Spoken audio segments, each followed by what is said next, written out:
आज हम आपको मिलवाने जा रहे हैं एक भारतीय मूल की महिला से जिन्होंने अमेरिका में एक बड़ा मुकाम हासिल किया है।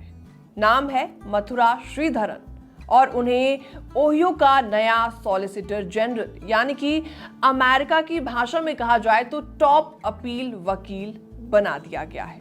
अब आप ये सोच रहे होंगे कि आखिर ये सॉलिसिटर जनरल होता क्या है। सब कुछ आपको डिटेल में बताने वाले हैं। नमस्कार, मैं हूं आपके साथ प्रेरणा कौशिक और आप देख रहे हैं एनबीटी इंटरनेशनल। तो ये व्यक्ति होता है जो राज्य की तरफ से स्टेट एंड फेडरल कोर्ट्स में सबसे बड़े केसेस की अपील लड़ता है, यानी कि राज्य का सबसे सीनियर लॉयर। और अब ओहियो की सरकार ने इसकी जिम्मेदारी दी है हमारी अपनी भारतीय मूल की मथुरा श्रीधरन को। ये वाकई भारत के लिए काफी ज्यादा गर्व की बात है। इस अपॉइंटमेंट का ऐलान खुद ओहियो के अटॉर्नी जनरल डेव योस्ट ने किया। उन्होंने सोशल मीडिया पर भी एक पोस्ट किया। इस दौरान उन्होंने अपने पोस्ट में बताया और कहा कि अब ओहियो की 12वीं सॉलिसिटर जनरल मथुरा श्रीधरन होंगी। अब सवाल यहाँ पर ये उठता है कि मथुरा श्रीधरन आखिर है कौन और कैसे उन्होंने ये मुकाम हासिल किया। तो चलिए थोड़ा उनका बैकग्राउंड भी जानते हैं और सब कुछ बता दूं। दरअसल मथुरा ने अपनी लॉ की पढ़ाई New York university school of law से की है। यहीं से उन्होंने जूरिस डॉक्टर यानी कि वकालत की डिग्री हासिल की है। लेकिन खास बात यह है कि लॉ से पहले उनका बैकग्राउंड इंजीनियरिंग का रहा है। उन्होंने अमेरिका की मशहूर MIT यानी कि मैसाचुसेट्स इंस्टीट्यूट ऑफ टेक्नोलॉजी से इलेक्ट्रिकल इंजीनियरिंग और कंप्यूटर साइंस में मास्टर्स डिग्री की है।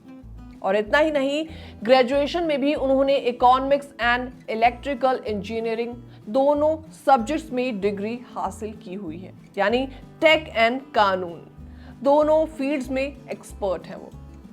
लॉ स्कूल के बाद उन्होंने अमेरिका की 2 जानी मानी अदालत में जजों के लिए काम भी किया हुआ है। इसे अमेरिका में क्लर्कशिप कहा जाता है।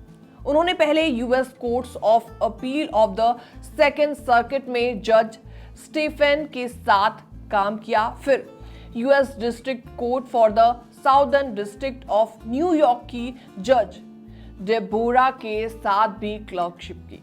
जी हाँ, यानी अमेरिका की न्यायिक व्यवस्था को अंदर से देखने समझने का उनको पूरा मौका मिला।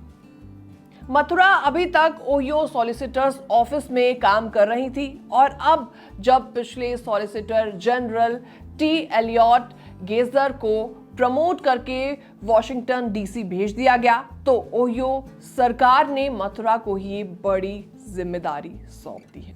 तो इस खबर में प्राउड करने वाली बात सिर्फ ये नहीं है कि एक इंडियन अमेरिकन को इतना बड़ा पद मिला, बल्कि ये भी है कि उन्होंने टेक एंड लॉ जैसे 2 अलग अलग फील्ड्स में एक्सीलेंस हासिल की है। आज के समय में जहां डाइवर्सिटी और रिप्रेजेंटेशन की बात होती है तो वहां मथुरा श्रीधरन जैसे नाम एक स्ट्रॉन्ग एग्जाम्पल हमेशा सेट करती है। इस रिपोर्ट को देखने के बाद आपका क्या रिएक्शन है, कमेंट सेक्शन में आप अपनी राय रख सकते हैं। बाकी तमाम अपडेट्स के लिए बने रहिए एनबीटी इंटरनेशनल के साथ।